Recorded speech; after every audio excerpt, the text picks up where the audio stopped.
सारे ज्योतिर्लिंगों में अब जाकर दर्शन करेंगे तो गोल जलाधारी मिलेगी और उत्तर की ओर उसका जल जाते हुए आप दर्शन करेंगे। ठीक है।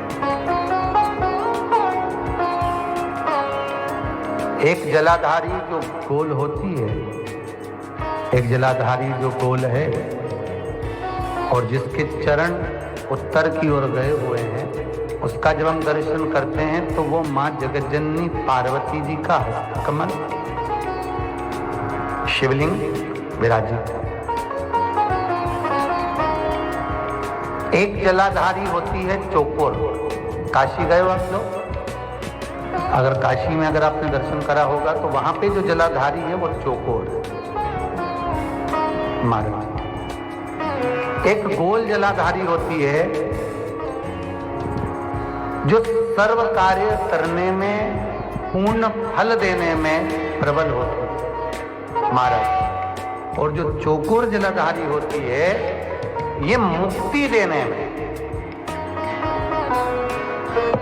मतलब मोक्ष की जो कामना करने वाले होते हैं, मुक्ति की जो कामना करने वाले होते हैं, मोक्ष की जो कामना करने वाले होते हैं, उसके लिए चौकोर जलाधारी का स्मरण कराया जाए।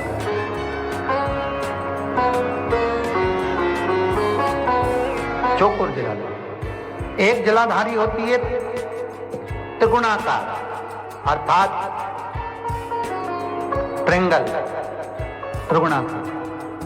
शास्त्र कहता है जब असुरों ने, राक्षसों ने किसी फल की कामना करी, असुरों ने, राक्षसों ने किसी फल की कामना करी, तो महाराज उस कामना के लिए त्रिगुणाकार जलाधारी का निर्माण करा। क्यों?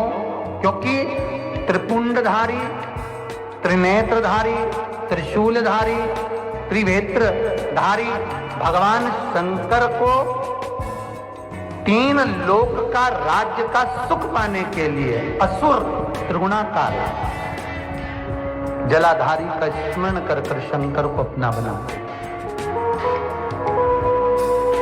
त्रिगुणाकार।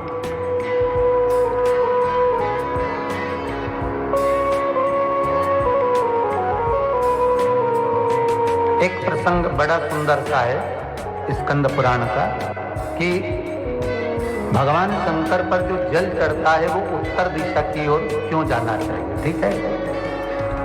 और पूजन करने वाले व्यक्ति को महाराज दक्षिण में बैठकर उत्तर की ओर मुख कर कर शंकर का अनुमोदन क्यों करना चाहिए। ठीक है। जब हम शिव जी की अर्चना करते हैं तो हमारा मुख कहाँ ज्यादा होना चाहिए? उत्तर की।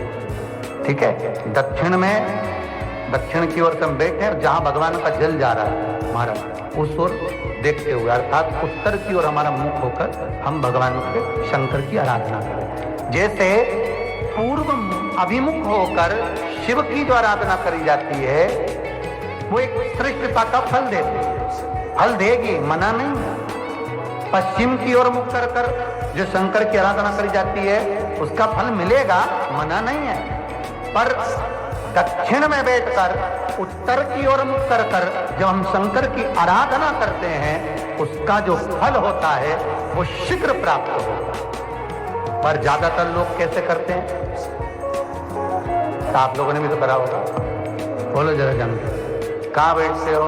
महाराज जी उत्तर की ओर तो जलाधारी का मुख है, ऐसे सहज भाव।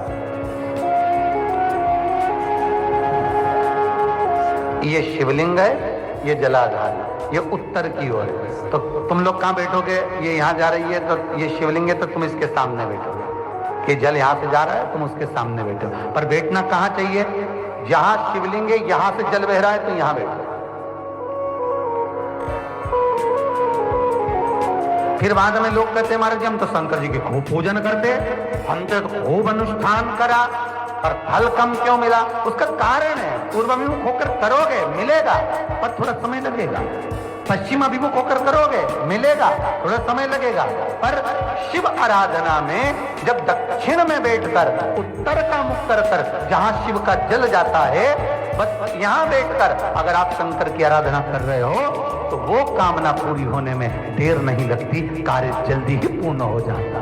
पर दुनिया के लोगों तो वही हिसाब से जाते हैं, जैसे शंकर जी के मंदिर में जाओगे, इधर पानी बह रहा है तो तुम सामने जाके जल चढ़ाना चाहोगे, या उधर बैठकर जल चढ़ाना चाहोगे। तुम्हारी जो इच्छा है, तुम्हारी जो आनंद है, ब्राह्मण भी अगर आपको बिठाएंगे तो पूरा पश्चिम का मुख कर बिठाएंगे, यहाँ बैठ जाओ, यहाँ से पूजन करो, यहाँ बैठ जाओ। पर उसमें शिव महापुराण में, स्कंद पुराण में कहा गया कि भगवान शिव को रिझाने के लिए सर्वश्रेष्ठ था कि काल को भी जीता जाए, और दक्षिणवर्ती का काल हो,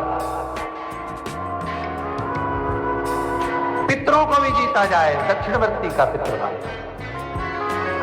असुरों को, हर तरह से जो हमारे कार्य को सिद्ध करे, तो उत्तर की ओर क्यों, तो उसका भी वर्णन किया गया महाराज। एक बार बड़ा सुंदर चरित्र, भाव से सुनिएगा। कई लोगों के मन में ये प्रश्न आता है कि उत्तर की ओर भगवान का जल क्यों जाए। एक बार भगवान भूत भावन भूत